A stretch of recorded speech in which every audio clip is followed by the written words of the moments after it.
Chapter 15 of 17, The Forbidden Forest, almost at the end.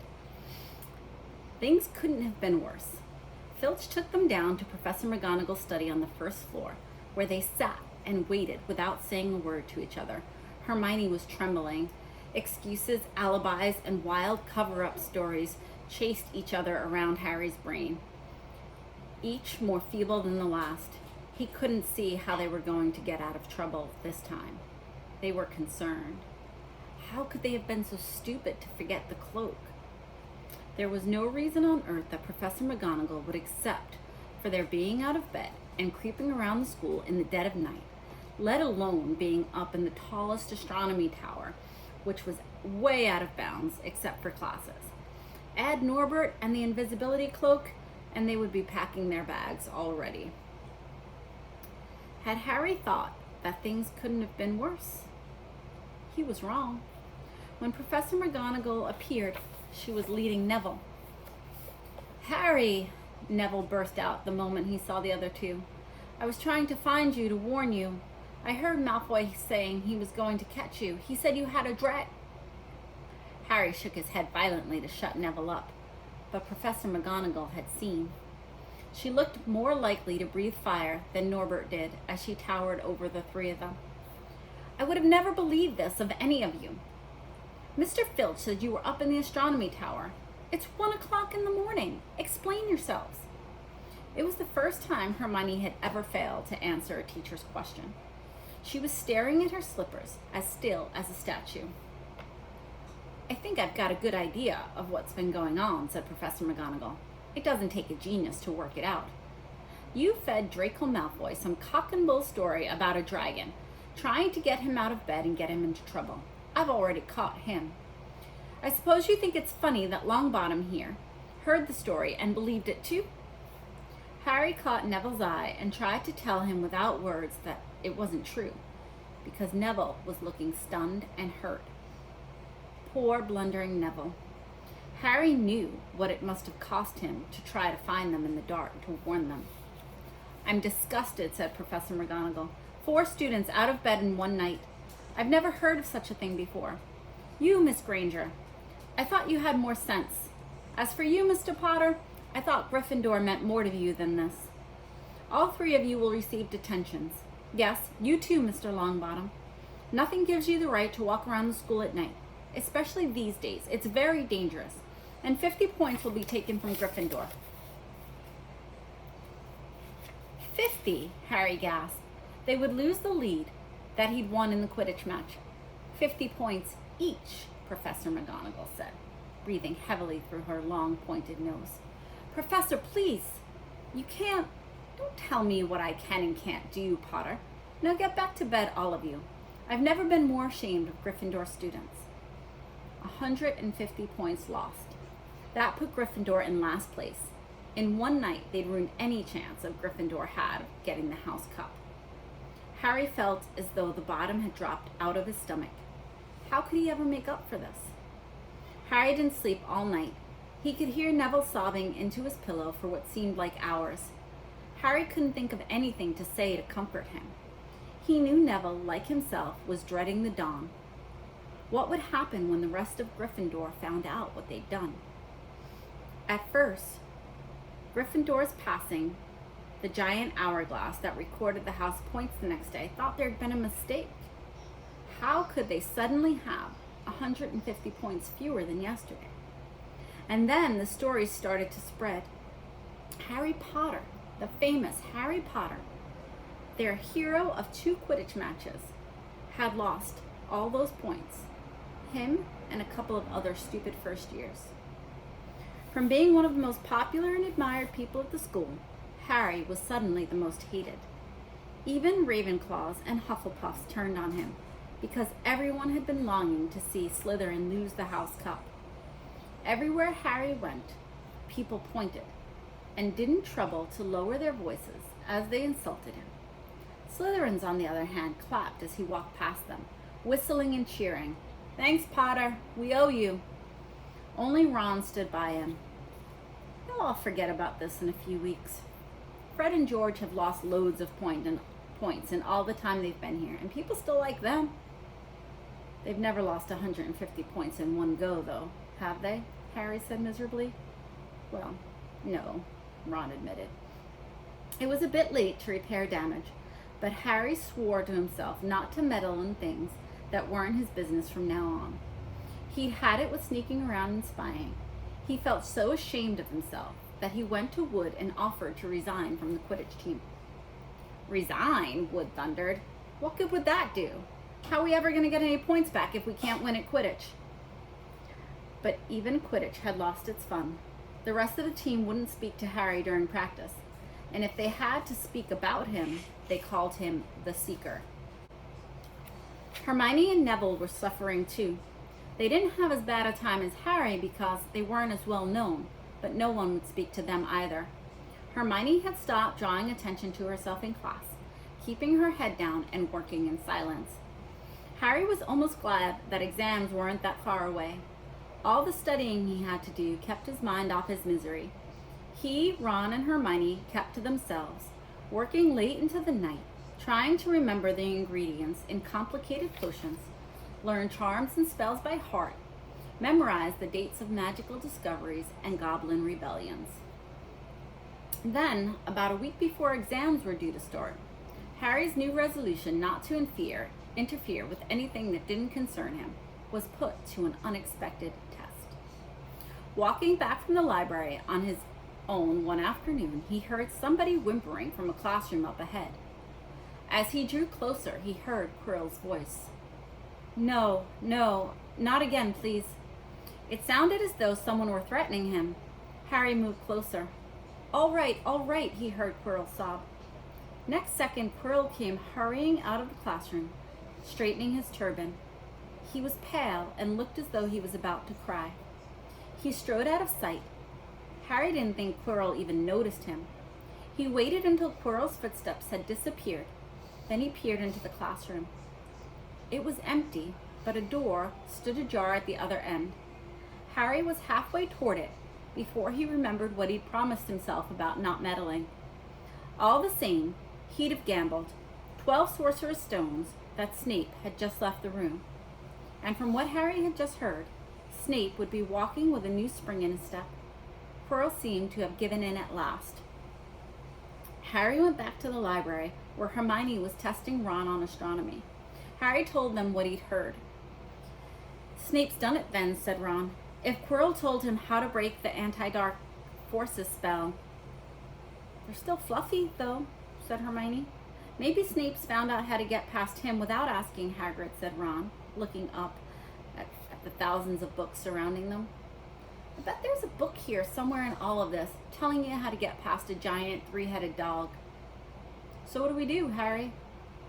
The light of adventure was kindling again in Ron's eyes, but Hermione answered before Harry could. "Go to Dumbledore. That's what we should have done ages ago. If we try anything ourselves, we'll be thrown out for sure." "But we've got no proof," said Harry. "Quirrell's too scared to back us up. Snape's only got to say that he doesn't know how the troll got in at Halloween, and that he was nowhere near the third floor. Who do you think they'll believe, him or us? It's not exactly a secret that we hate him. Dumbledore will think we made it up to get him sacked. Filch wouldn't help us if his life depended on it. He's too friendly with Snape. And the more students that get thrown out, the better he'll think. And don't forget, we're not supposed to know about the stone or Fluffy. That'll take a lot of explaining." Hermione looked convinced, but Ron didn't. "If we just do a bit of poking around." "No," Harry said flatly. "We've done enough poking around." He pulled the map of Jupiter towards him and started learning the names of the moons. The following morning, notes were delivered to Harry, Hermione, and Neville at the breakfast table. They were all the same. "Your detention will take place at 11 o'clock tonight.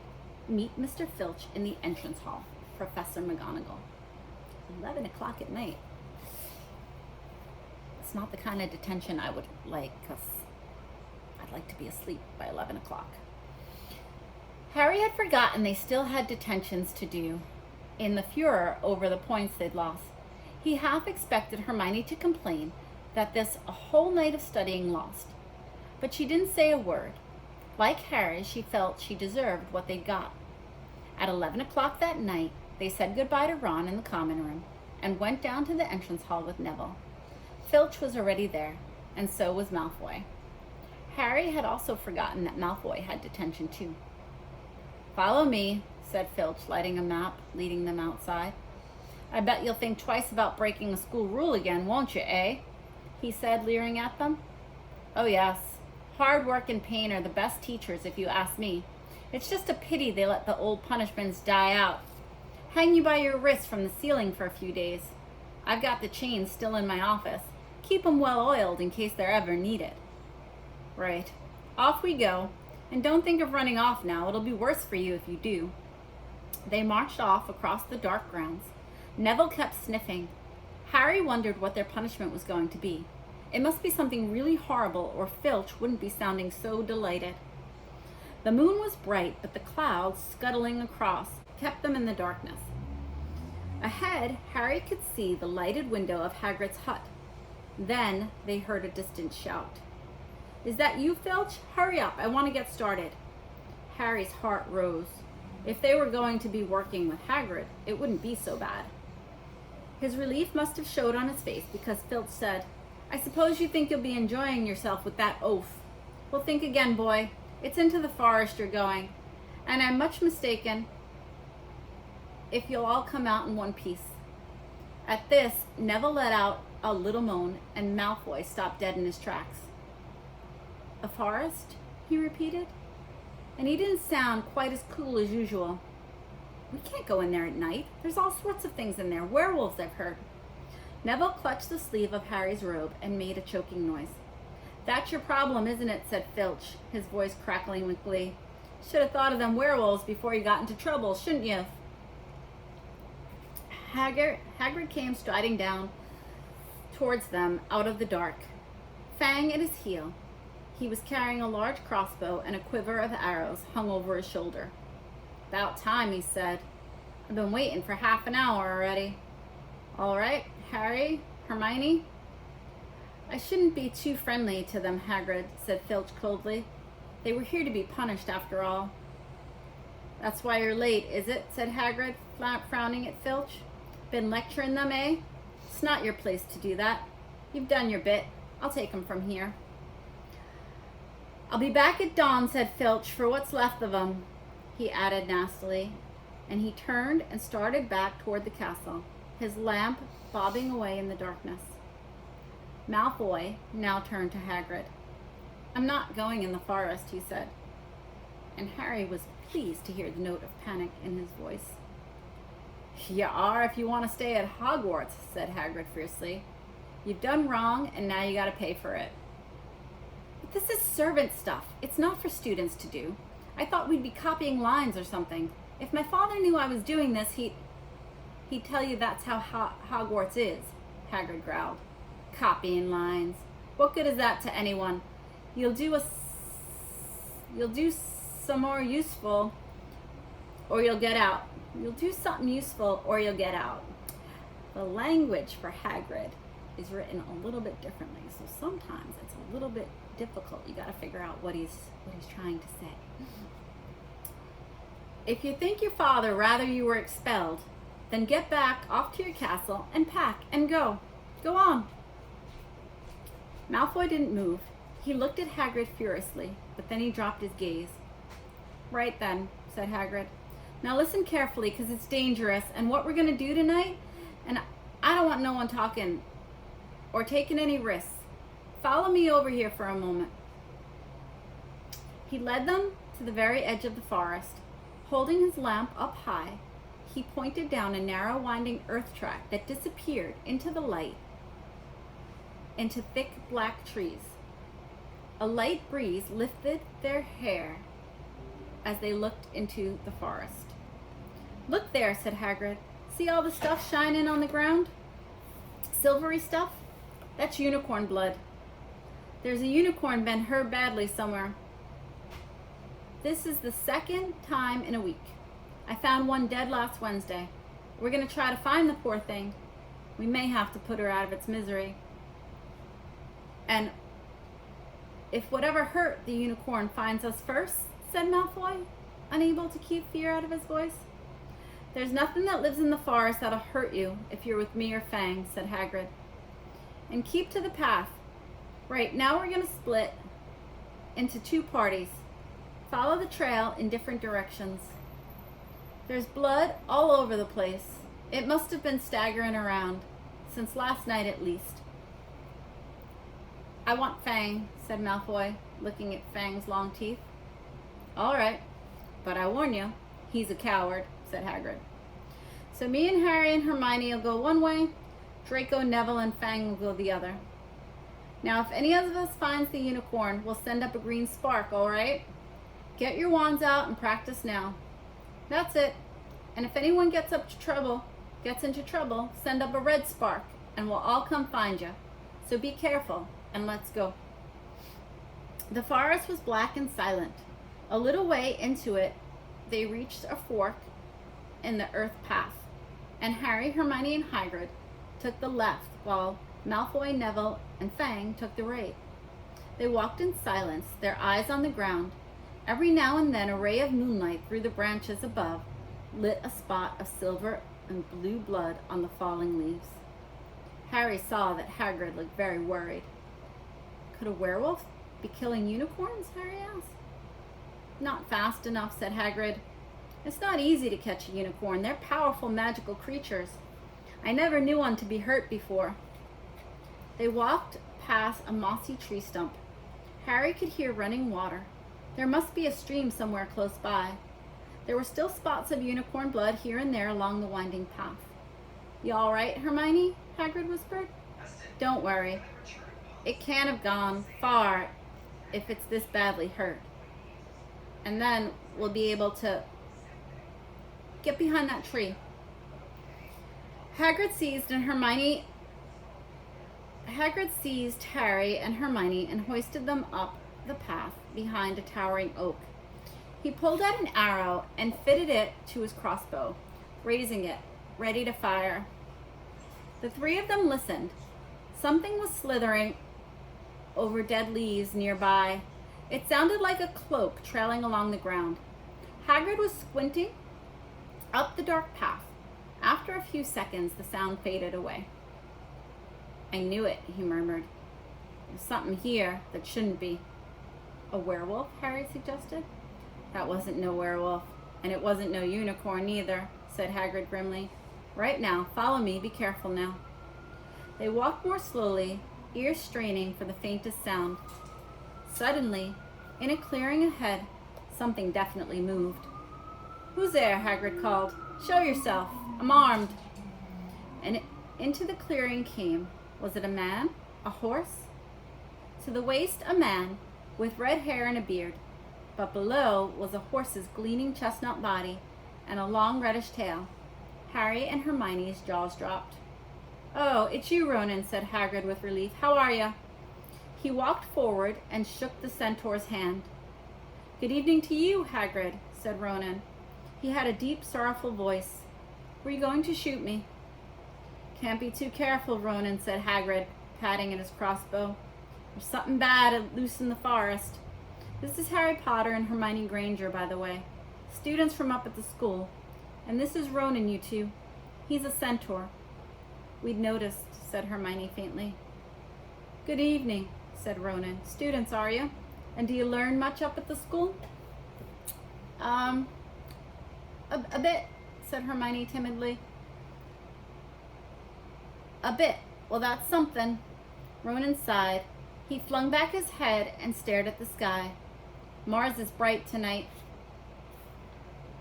Yeah, said Hagrid, glancing up too. Listen, I'm glad we've run into you, Ronan, because there's a unicorn been hurt, you see. Have you seen anything? Ronan didn't answer immediately. He started unblinkingly upward and then sighed again. Always the innocent are the first victims, he said. So it has been for ages. So it is now. Yeah, said Hagrid. But have you seen anything, Ronan? Anything unusual? Mars is bright tonight, Ronan repeated, while Hagrid watched him impatiently. Unusually bright. Yeah, but I was meaning anything unusual a bit nearer to home, said Hagrid. So you haven't noticed anything strange? Yet again, Ronan took a while to answer. At last, he said, "The forest hides many secrets." A movement in the trees behind Ronan made Hagrid raise his bow again, but it was only a second censure. Black-haired and bodied and wilder looking than Ronan. "Hello, Bane," said Hagrid. "All right." "Good evening, Hagrid. I hope you are well." "Well enough. Look, I've just been asking Ronan if you've seen anything odd in here lately. There's a unicorn been injured. Would you know anything about it?" Bane walked over to stand next to Ronan. He looked skyward. "Mars is bright tonight," he said simply. "We've heard," said Hagrid grumpily. "Well, if either of you do see anything, let me know, won't you? We'll be off then." Harry and Hermione followed him out of the clearing, staring over their shoulders at Ronan and Bane until the trees blocked their view. "Never," said Hagrid irritably, "try to get a straight answer out of a centaur. Ready stargazers, not interested in anything closer than the moon." "Are there many of them in here?" Hermione asked. "Oh, a fair few.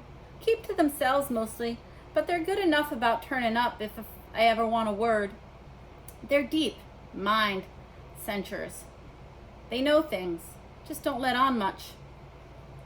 "Do you think that was a centaur we heard earlier?" said Harry. "Did that sound like hooves to you?" "Nah, if you ask me, it's what's been killing the unicorns. Never heard anything like it before." They walked on to the dense, dark trees. Harry kept looking nervously over his shoulder. He had the nasty feeling they were being watched. He was very glad that Hagrid had a crossbow with him. They had just passed the bend in the path when Hermione grabbed Hagrid's arm. "Hagrid, look, red sparks. The others are in trouble." "You two wait here," Hagrid shouted. "Stay on the path. I'll come back for you." They heard him crashing away through the undergrowth and stood looking at each other very scared until they couldn't hear anything but the rustling of leaves around them. "You don't think they've been hurt, do you?" whispered Hermione. "I don't care if Malfoy has, but if something's got Neville, it's our fault he's here in the first place." The minutes dragged by. Their ears seemed sharper than usual. Harry seemed to be picking up on every sigh of wind, every cracking twig. What's going on? Where were the others? At last, a great crunching noise announced Hagrid's return. Malfoy, Neville, and Fang were with him. Hagrid was fuming. Malfoy, it seemed, had sneaked up behind Neville and grabbed him as a joke. Neville panicked and sent up the sparks. "We'll be lucky to catch anything now with the racket you two are making. Right, we're changing groups. Neville, you stay with me and Hermione. Harry, you go with Fang and this idiot." "I'm sorry," Hagrid added in a whisper to Harry, "but he'll have a harder time fighting you, and we gotta get this done." So Harry set off to the heart of the forest with Malfoy and Fang. They walked for nearly half an hour, deeper and deeper into the forest until the path became almost impossible to follow because the trees were so thick. Harry thought the blood seemed to be getting thicker. There were splashes on the roots of trees, as though the poor creature had been thrashing around in pain close by. Harry could see a clearing ahead, through the tangled branches of an ancient oak. "Look," he murmured, holding his arm to stop Malfoy. Something bright was gleaming on the ground. They inched closer. It was the unicorn, all right, and it was dead. Harry had never seen anything so beautiful and so sad. Its long, slender legs were stuck out at odd angles where it had fallen, and its mane was spread, pearly white on the dark leaves. Harry had taken one step toward it when a slithering sound made him freeze where he stood. A bush on the edge of the clearing quivered. Then, out of the shadows, a hooded figure came crawling across the ground like some stalking beast. Harry, Malfoy, and Fang stood transfixed. The cloaked figure reached the unicorn, lowered its head over the wound in the animal's side, and began to drink its blood. Malfoy let out a terrible scream and bolted, and so did Fang. The hooded figure raised its head and looked right at Harry. Unicorn blood was dribbling down its front. It got to its feet and came swiftly towards Harry. He couldn't move for fear. Then a pain like he'd never felt before pierced his head. It was as though his scar was on fire. Half blinded, he staggered backwards. He heard hooves behind him galloping, and something jumped clean over Harry, charging at the figure. The pain in Harry's head was so bad he fell to his knees. It took a minute or two to pass. When he looked up, the figure had gone.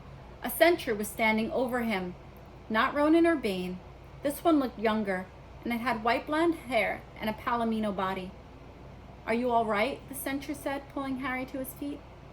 "Yes, thank you." "What was that?" The sentry did not answer. He had astonishing blue eyes like pale sapphires. He looked carefully at Harry, his eyes lingering on the scar that stood out, livid on Harry's forehead. "You are the Potter boy," he said. "You better get back to Hagrid. The forest is not safe at this time, especially for you. Can you ride? It will be quicker that way." "My name is Ferenz," he added, and he lowered himself to his front legs so that Harry could clamber onto his back. There was suddenly a sound of more galloping from the other side of the clearing. Ronan and Bane came bursting through the trees, their flanks heaving and sweaty. "Ferenz," Bane thundered, "what are you doing? You have a human on your back. Have you no shame? Are you a common mule?" "Do you realize who this is?" said Ferenz. "This is the Potter boy.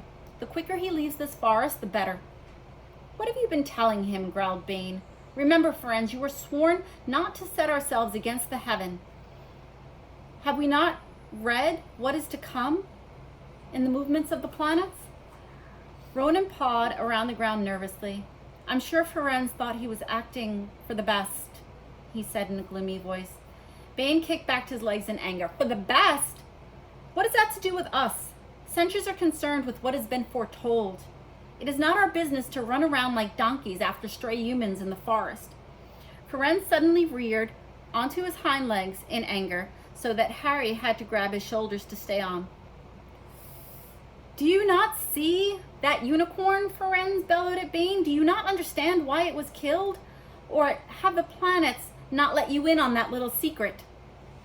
"I set myself against what is lurking in this forest, Bane, yes, with humans alongside me if I must."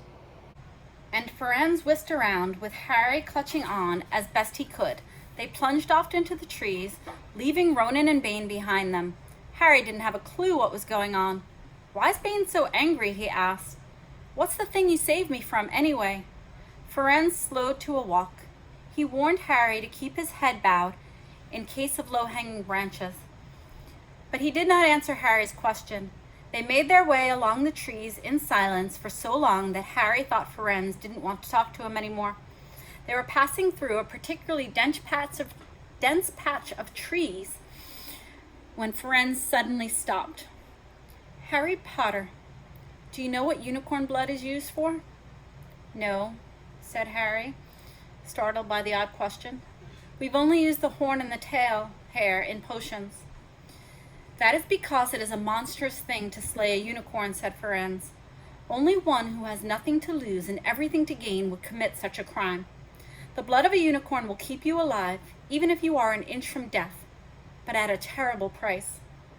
You have slain something so pure and defenseless to save yourself, and you will have but a half-life, a cursed life, from the moment the blood touches your lips." Harry stared at the back of Ferenz's head, which dappled silver in the moonlight. "But who'd be that desperate?" he wondered aloud. "If you're going to be cursed forever, death's better, isn't it?" "It is," Ferenz agreed, "unless all you need is to stay alive long enough to drink something else. Something that will bring you back to full strength and power. Something that will mean you can never die. Mr. Potter, do you know what is hidden in the school at the very moment?" "The Sorcerer's Stone, of course. The elixir of life. But I don't understand who." "Can you think of anyone who has waited many years to return to power, who has clung to life, awaiting their chance?" It was as though An iron fist had clenched suddenly around Harry's heart. Over the rustling of the trees, he seemed to hear at once what Hagrid had told him the night they met. Some say he died. Codswallop, in my opinion. Don't know if he had enough human left in him to die. Do you mean? Harry croaked. That was Harry, are you all right? Hermione was running toward him down the path, Hagrid puffing behind her. I'm fine, Harry said, hardly knowing what he was saying. The unicorn's dead, Hagrid. It's in the clearing back there. This is where I leave you, Firenze murmured, as Hagrid hurried off to examine the unicorn. You are safe now. Harry slid off his back. Good luck, Harry Potter, said Firenze. The planets have been bred wrongly before now, even by censors. I hope this is one of those times. He returned and cantered back to the depths of the forest, leaving Harry shivering behind him. Ron had fallen asleep in the dark common room, waiting for them to return. He shouted something about Quidditch fouls when Harry roughly shook him awake. In a matter of seconds, though, he was wide-eyed as Harry began to tell him and Hermione what happened in the forest. Harry couldn't sit down. He paced up and down in front of the fire. He was still shaking. Snape wants the stone for Voldemort, and Voldemort's waiting in the forest. And all the time we thought Snape just wanted to get rich. Stop saying the name, said Ron, terrified, as if he thought Voldemort could hear him. Harry wasn't listening. Firenze saved me, but he shouldn't have done so. Bane was furious. He was talking about interfering with what the planets say is going to happen. They must show that Voldemort is coming back. Bane thinks Firenze should have let Voldemort kill me. I suppose that's written in the stars as well. Will you stop saying his name? Ron hissed. So all I've got to do now is wait for Snape to steal the stone, Harry went on feverishly. Then Voldemort will be able to come and finish me off. Well, I suppose Bane will be happy. Hermione looked very frightened, but she had a word of comfort. Harry, everyone says Dumbledore is the only one you-know-who was ever afraid of. With Dumbledore around, you-know-who won't touch you. Anyway, who says the censors are right? It sounds like fortune-telling to me, and Professor McGonagall says that's a very imprecise brand of magic. The sky had turned light before they stopped talking. They went to bed exhausted, their throats sore. But the night's surprises weren't over. When Harry pulled back his sheets, he found his invisibility cloak folded neatly underneath them. There was a note pinned to it, just in case.